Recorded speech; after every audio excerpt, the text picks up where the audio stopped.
Being a quote unquote employee of a company doesn't mean that you lose. And by the way, everybody at Journey is a W-2 because it helps valuation, because it creates efficiencies in how we can deliver benefits to our entire team, advisors and otherwise. So I want advisors to constantly challenge all these things that have been taught to them or told to them by the big firm. The last thing I'll say is the reason I don't believe the solopreneur model will work anymore is because society has changed. And this is arguably the most important point. The younger generation is not going to hunt and rainmake the way the baby boomer advisors did. And the older generation needs to accept this and stop feeling so resentful at some point. Welcome, Model FAs. David DeSell here, president of Model FA and your host of the Model FA podcast. And for some of you, probably quite frankly, a lot of you are bringing a familiar face and voice on our podcast today. And for those of you who haven't yet come across Penny, you are certainly in for a treat today. So we have Penny Phillips, who is the co-founder and president of Journey Strategic Wealth. And Penny and I came across each other a handful of years ago. She was in the business as well as consulting. And there's been a lot of really positive changes that I'm excited to learn in today's conversation, which we'll dive into industry related stuff, an advisor's role within a consumer's life, various industry trends, the different paths of advisors and what success means to them specifically. So we'll unpack all that today. But before we do, Penny Phillips is our guest today, and welcome to the show.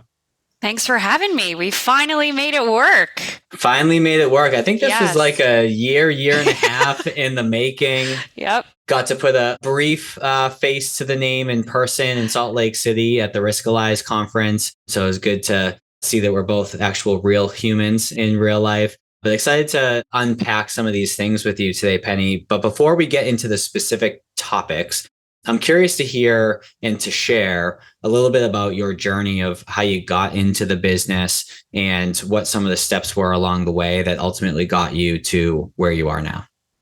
Sure. So right now I'm the co-founder and president of Journey Strategic Wealth. That's my latest baby and my full-time job. We're an RIA roll-up or aggregator, whatever you want to call it. And I often say that this business is the culmination of all my experiences in this industry. And those who know me or have heard my story, I've spent pretty much my whole career consulting and or coaching. So consulting within the advisory space. So think big broker dealers and firms, and then coaching individual advisory teams within those institutions. And I started my career actually at New York Life. Did a brief stint wholesaling for their asset management arm, but spent most of my time there at their corporate RIA. It was the first time that it was about 14 years ago that I was exposed to an institution within an institution and the RIA space broadly. And I'll never forget that the mission at the time when I was part of the RIA and ended up heading up their practice management division, but the mission at the time was to take really successful insurance agents, folks who had been building insurance practices across the country, and transition them to become successful wealth management advisors and financial planners. And this concept of transitioning or evolving the advisor, it has been happening all over our industry, right? In the wirehouse space, in the insurance BD space. And what I learned very early on that really dictated the rest of my journey to Journey Strategic Wealth, ultimately, was that the transitions that an advisor needs to go through to really be consultative and be a financial planner has so much less to do with technical competency and so much more to do with behaviors and belief system shifts. And so this idea of melding coaching and consulting became a theme. And prior to Journey, I ran a consulting business, and we would combine the discipline of coaching with the sort of practical application of consulting. At the RIA now, we take a similar approach. We actually encourage advisors to outsource everything from a business operations standpoint, to not just encourage, but that's what they do when they join us. And then we coach them on an ongoing basis on how to grow, how to evolve, how to lead, how to generate new business as the consumer changes, et cetera. And so all of my experiences have sort of led to this, but I'll say very broadly, the two things that I've noticed along my whole career that I'm really trying to change in the industry now are two things. So number one, as an industry, we have dictated a lot of things for advisors. In addition to wanting them to evolve to become financial planners now and advice providers, we've also been obsessed with getting them to transition to become business owners and CEOs. And the one thing that I'm really on a crusade on is to tell advisors that actually it's okay to just be advisors. And you don't have to transition to be a CEO or business owner to be quote unquote successful in this business. You can do what you enjoy doing and what you are good at doing and still build a practice and monetize, et cetera. And so that was the first thing. And then the second thing is that we've dictated success for advisors, which you alluded to in the intro. Just because you don't have $1 billion under AUM doesn't mean you're not successful in this business. And so through all my coaching and consulting and now running the RIA, I'm trying to fight those two industry belief systems. So, and I'll get into the topics that I teed up at the beginning, but there was something that you mentioned as you were going through your journey that I'm interested in. So the majority of folks that tune into the podcast are in the RIA space and are wealth managers and financial planners. But we do have a segment of folks that are from firms like New York Life and Northwestern and Mass Mutual, Guardian, et cetera. And although they do financial planning and wealth management, I got finger quotes up now for those of you who are listening, the backbone of everything they do revolves around insurance as sort of like that foundation. And philosophies aside, because I think a point could be made, depending on your belief set. But you said, speaking of beliefs, you mentioned that it's less so about technical knowledge and more so about a change in their belief systems. So for those who are listening that are in those type of models, what are some of the belief systems that they need to consider shifting in order to more effectively hold themselves out there and execute upon being true wealth managers and financial planners? That is such a powerful question, and more people need to ask that question, because the terms wealth management and risk management or investment management they're interchangeable in our business now, which is problematic because, to your point, there are a lot of folks that say they're doing financial planning and wealth management who are positioning a product ultimately, always. And what I mean by belief systems, so we'll give you like a simple example. Most advisors who started as sales professionals, because look, at the end of the day, we could say this is a relationship business, this is a people business, but at the end of the day, we're all salespeople. We're trying to convince someone to do something. We're trying to inspire someone. We're ultimately trying to position a product or service. For the advisors who began their careers, though, really as salespeople, brokers or agents or traders, there was a very specific way in which their body and brain produced dopamine. Right? Like what made them feel good on a daily basis or weekly basis in their role was what? Selling, closing, bringing on new business, bringing on bodies. I mean, in the insurance space, it's the getting to the 100 lives, as they say, or 200 lives or whatever it is. And so the fastest way they can get to that sale or transaction, the better. That is literally the antithesis, by the way, of financial planning and wealth management and advisory, which is an experience, and there is no transaction theoretically because you're providing something on an ongoing basis. But think about it. We're asking people who are used to closing in the first meeting, or their objective is to close in the first meeting, thus making them feel good and producing all the chemicals that make you feel good as a sales professional. And now we're asking them to do exactly the opposite. And by the way, we're still paying them and recognizing them the old way.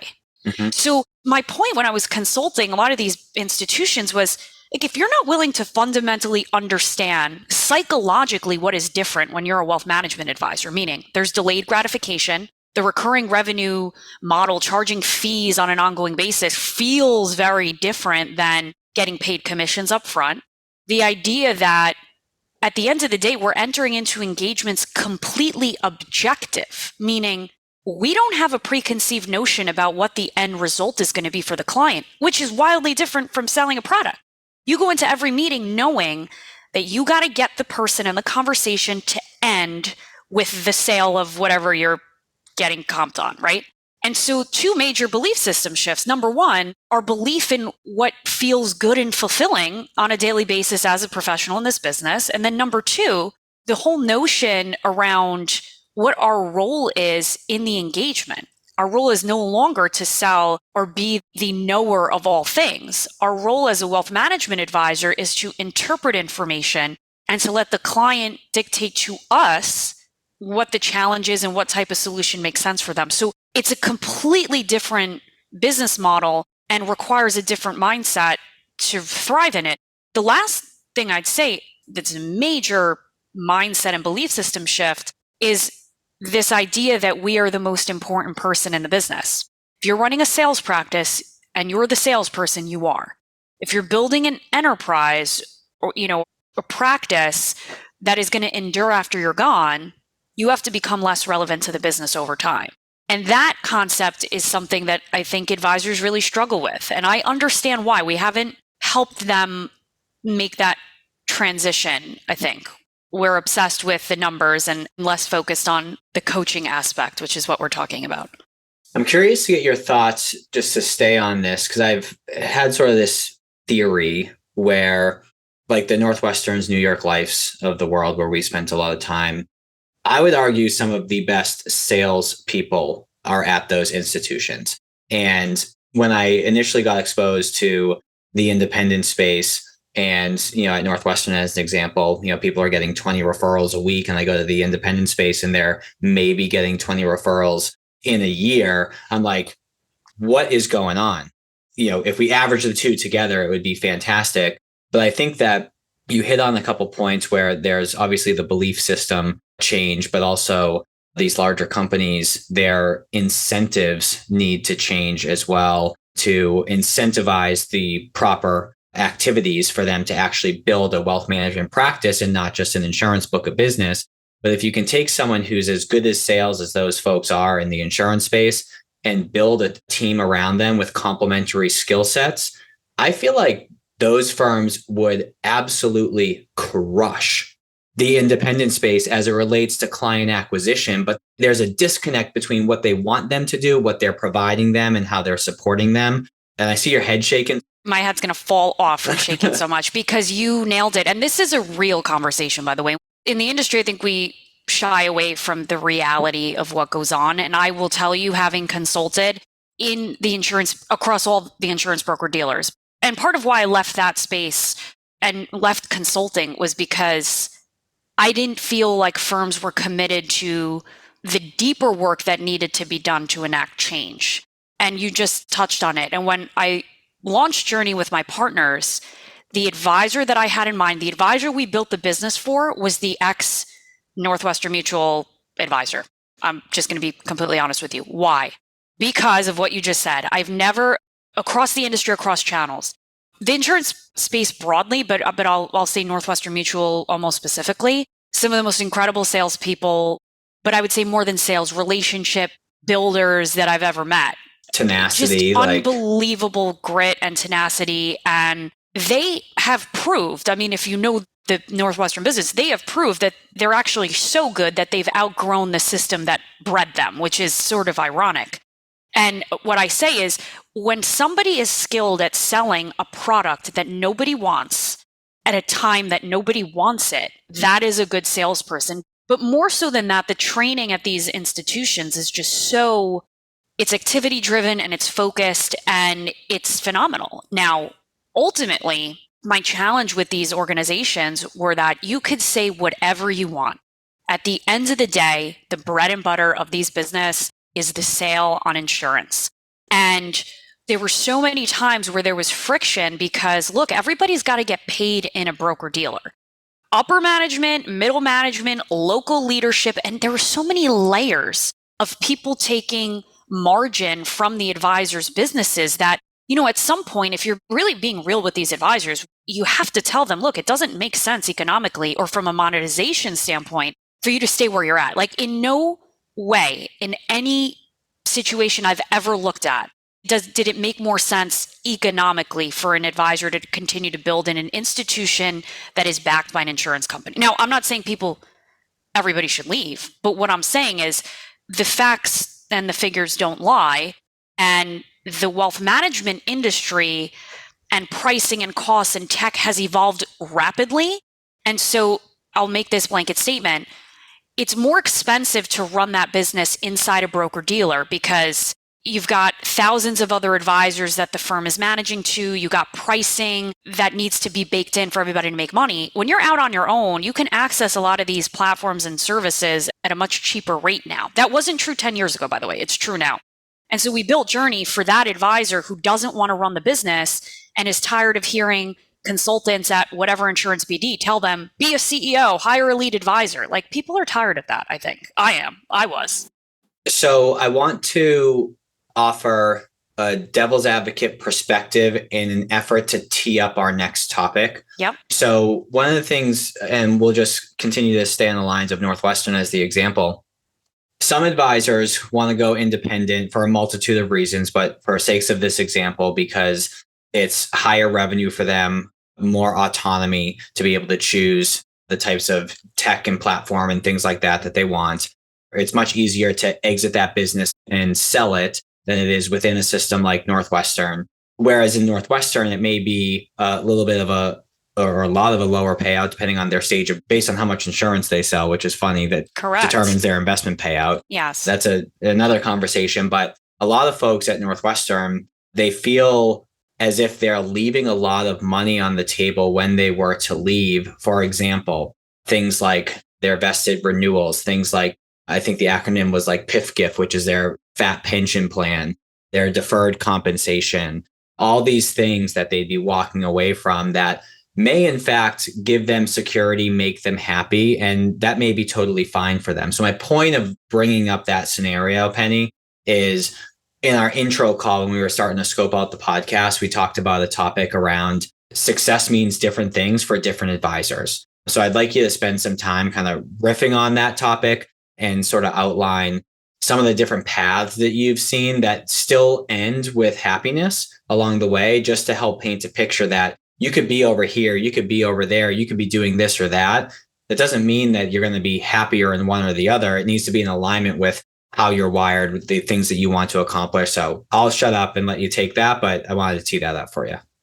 So I don't disagree with you on most of what you said, but what I will say, and this is what's interesting about these big firms that have built a closed system and community where everything that the advisor is learning is coming from that one firm. Like, what's so eye-opening to me about coaching advisors independently with my firm and then now launching this business, and by the way, bringing over 2 teams from Northwestern Mutual, is that they have no idea what is happening in the industry. And just from a valuation standpoint alone, like following private equity money and VC money that's come into the wealth management space. And now listen, it depends on your age and your propensity to continue to grow the business. But for the Gen X advisor, walking away from whatever you're leaving on the table, I guarantee you will make more. There's no question about that. And I think there's inherent conflicts, and I don't even know how this is still allowed in our business. There are inherent conflicts with getting paid more on one thing if you sell something else. Like, to me, I don't understand how people don't sort of see that objectively. But anyway, so you said something that where I want to start about the pathways. The number one thing I would hear from advisors who were looking to transition to independents or RIAs, I want higher payout. And LPL is going to offer me, 97%. And what I say to advisors is the broker dealer where you're at is the one that put this notion in your head about payouts and grits. Payouts don't mean anything when you're running an independent business. Net profits mean everything. So who cares if you're getting a 97% payout or an 88% payout or a 60% payout? As the business owner, what are you netting at the end of the year? That's the only number that should matter to you. So what I tell advisors is don't chase payout. You have to be cognizant of the things that you value as the business owner and the things that you really don't want to be responsible for.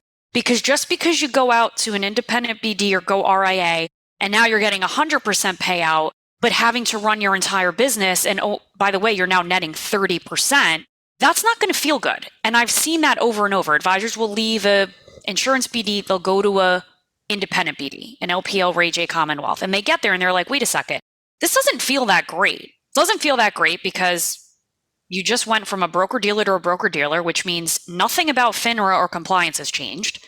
Your payout is higher, but your expenses are more because you're running the business. And then third, you thought independent meant freedom. No, no, no. Independence just means that you no longer have, the mothership, let's say, telling you what to sell or what to do, but you're not free from the stress of running the business. In fact, you're less free. And so this idea that like when you say independence and freedom, you have to be very specific about what you mean by that. And so the options for advisors, broadly speaking, are, and there's a big difference, David, between a broker dealer with an RIA affiliation and an RIA with a broker dealer affiliation. And this is why education for advisors is so important, because they tend to make these moves based on, a really good salesperson that they talk to or something they read about or see, or one of their friends went to this firm and they don't fully understand sort of what they're getting into. And so I think the first thing is to understand the differences. Like if you go to a broker dealer, any firm that allows you to affiliate as an RIA, you're going to feel many of the same pain points as you did at the BD you were at that also has an RIA affiliation.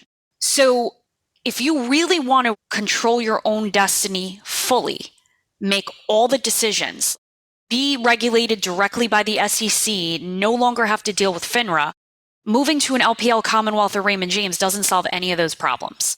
And so the only pathway for an advisor who really wants to be truly independent is to set up their own RIA or join an RIA. Now, when we move to the RIA space, there's so many different options. There are pure RIAs. So that means you join that firm, you're giving up your insurance, all your licenses, you're not selling any product, you're never getting paid commissions on anything ever again, and you are operating as a fee-only advisor. Most advisors leaving these institutions don't actually want that. Even though they say they want to go RIA, they don't actually want that. What they usually want is the ability to operate freely and have the ability to position services and solutions when it's right for the client.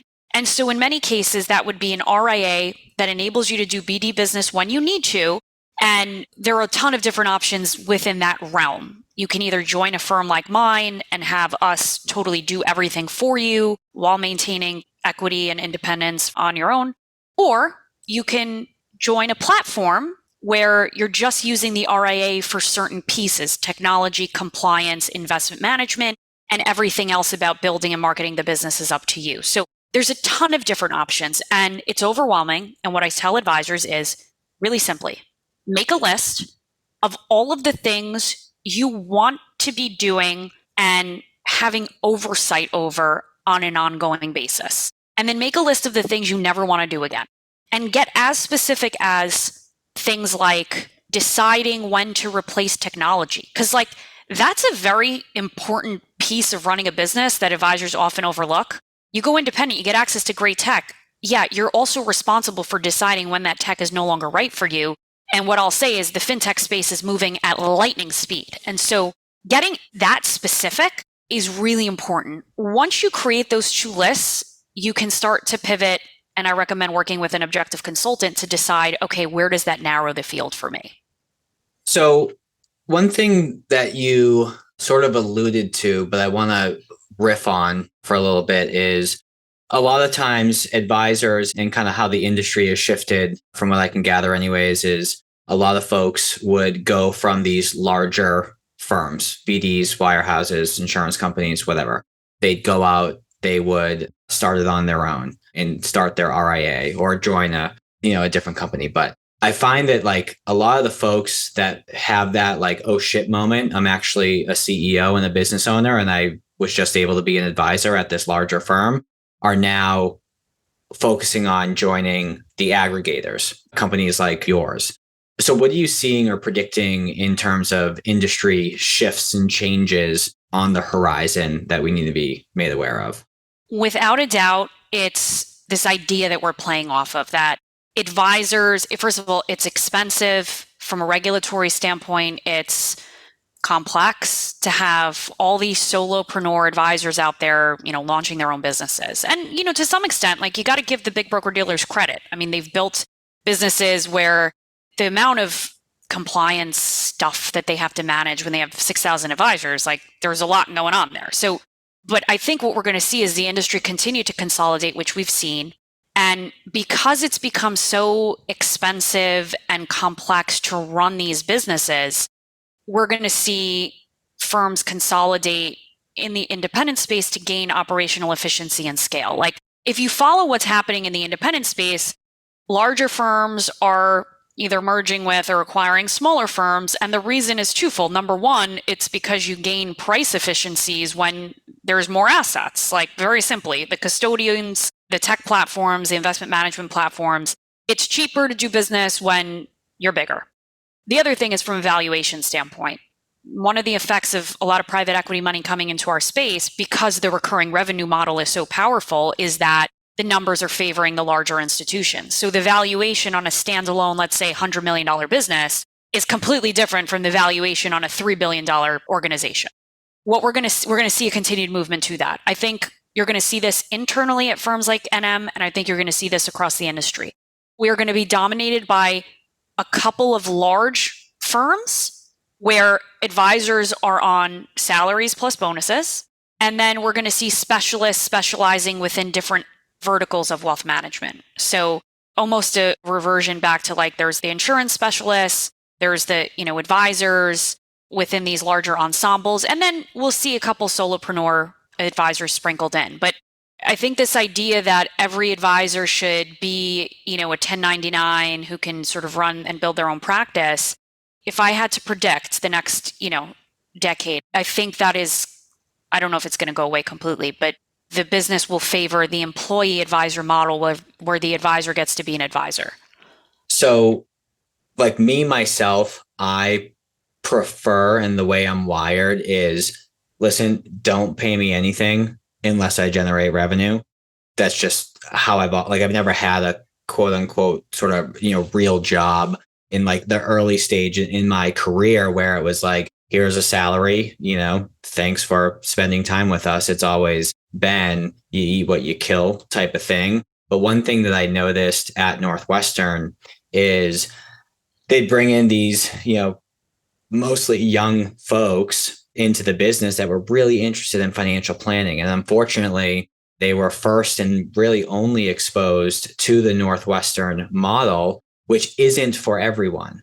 And their passion for finance may have just, put out the fire in their belly because they're like, oh, well, I can't do this. Whereas there's a lot of talent out there that if they were paid in the way in which you're mentioning, it could really help elevate the industry while also getting a lot of younger talent into the industry because of that security with still some upside as well. I guess my point of bringing that up, I hope your prediction is accurate moving forward because I think it will help increase the talent pool in the industry quite a bit. And it's the same in the wirehouses. I mean, name the wirehouse recruiting, model or program that didn't work out. There's a ton of them. And it's not just because we're assessing success in a way that is wrong. I mean, somebody cannot bring in 100 lives a year. That should not mean that they're not going to be a successful advisor or shouldn't progress in the institution. But there's two important points here to what you said. The first is, and this is not just a Northwestern thing, this is across the industry, every big firm. The idea that you pay people for business they bring in, that is how the industry started. But that is not the way the RIA independent world works. Like there is no such thing as like sell XYZ products and get paid XYZ. Like that's not how it works. People get paid a salary plus bonus, and these businesses function and run more like businesses than sales practices, which is why I think there are many people attracted to that model. We have this misconception about, being a W-2 employee and what it means. And there's a lot of people who feel like, God, and they've been taught by the institution that like being a W-2 is bad. And what I challenge advisors to think about is, being a quote unquote employee of a company doesn't mean that you lose. And by the way, everybody at Journey is a W-2 because it helps valuation, because it creates efficiencies in how we can deliver benefits to our entire team, advisors and otherwise. So I want advisors to constantly challenge all these things that have been taught to them or told to them by the big firm. The last thing I'll say is the reason I don't believe the solopreneur model will work anymore is because society has changed. And this is arguably the most important point. The younger generation is not going to hunt and rainmake the way the baby boomer advisors did. And The older generation needs to accept this and stop feeling so resentful at some point. You and me may be anomalies, right? Because maybe we have that natural sort of X factor that comes with being a rainmaker. But most people don't. And it's not because they suck. It's because they grew up in a world where there were do not call lists. You didn't cold call people. You didn't knock on doors. You got on a computer and you engaged with people behind a screen. We also grew up in a society and culture, and I'm 34, but where it was a positive reinforcement culture. Like, we've grown up with our confidence and value being built based on the number of likes we get on something we put out there. That is completely different from the boomer advisors that grew up in a negative reinforcement sales culture, where you're getting screamed at and you have to hit your numbers or you're out the door.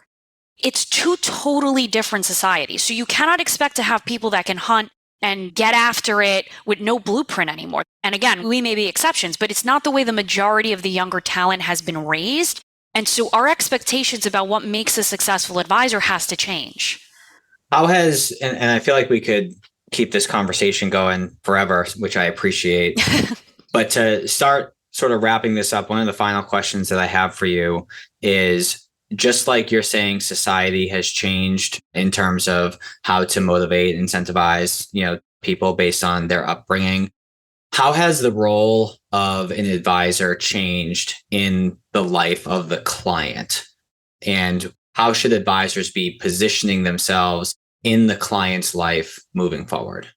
Another really great question. And I think this is the question that underpins like our entire industry. The advent of technology and artificial intelligence and the ease to which we can get information as the consumer has changed our business in two ways. Number one, it's removed the middleman. And this is not different than what we've seen in other industries like the travel industry, right? In order to get tickets to go somewhere, you had to go to a travel agent and they enacted the transaction on your behalf, right? Now, as the consumer, we have a choice between lowest cost or highest value. We go on orbitz.com and we buy our plane tickets, or we hire a travel private concierge that helps us curate and create an experience. We know we can easily go book our tickets, but they are sort of creating the above and beyond while also transacting for us. It's the same in our business. I would say any advisor wants to protect themselves from being filtered out of the industry or becoming irrelevant.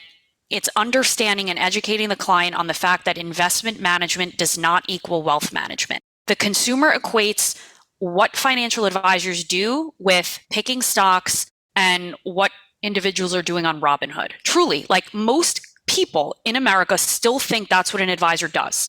By the way, in my circle, my personal circle, I have nobody who's in financial services. People just know I'm in finance and they'll always ask me like, oh, should I be in Apple or Tesla?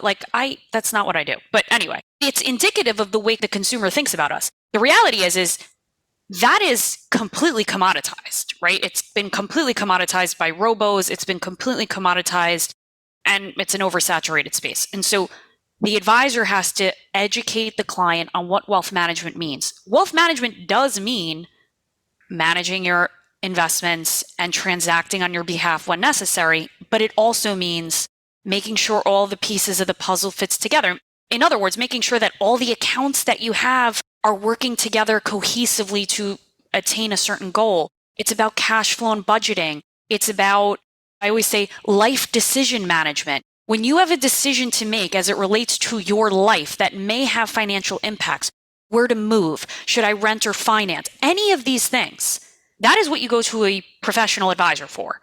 How can I make sure that I'm minimizing my tax consequences? And so what I challenge advisors with is talking to the consumer and marketing your business in terms that make sense to the client. Like, don't say we do comprehensive financial planning and wealth management. Articulate to the client all of the questions that theoretically you can answer or solve for in their personal life, financial and otherwise. That has to be the role of the advisor moving forward, because everything else in our world as the consumer has been commoditized.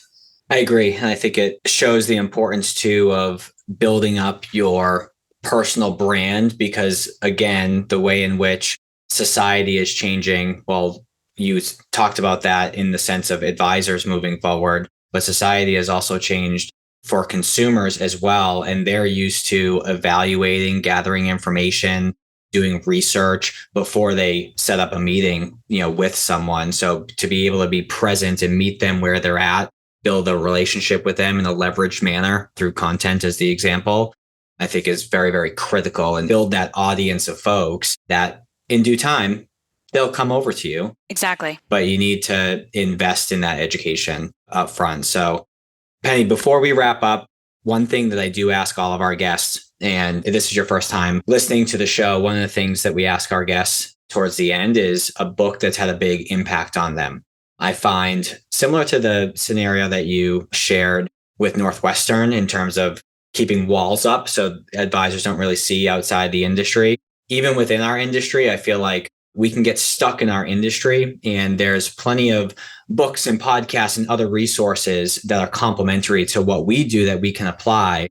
So I ask all of our guests a book that's had an impact to try and distill a reading list for everyone that's listening. And you brought up a staple book that I tend to read every year is actually the background on my girlfriend's phone. Really? For a couple of years as a constant reminder, but the Four Agreements. Quick read, short read. Don't let the size of the book diminish the value that it has. But tell me about the Four Agreements, why you picked that, and the impact that it's had on you.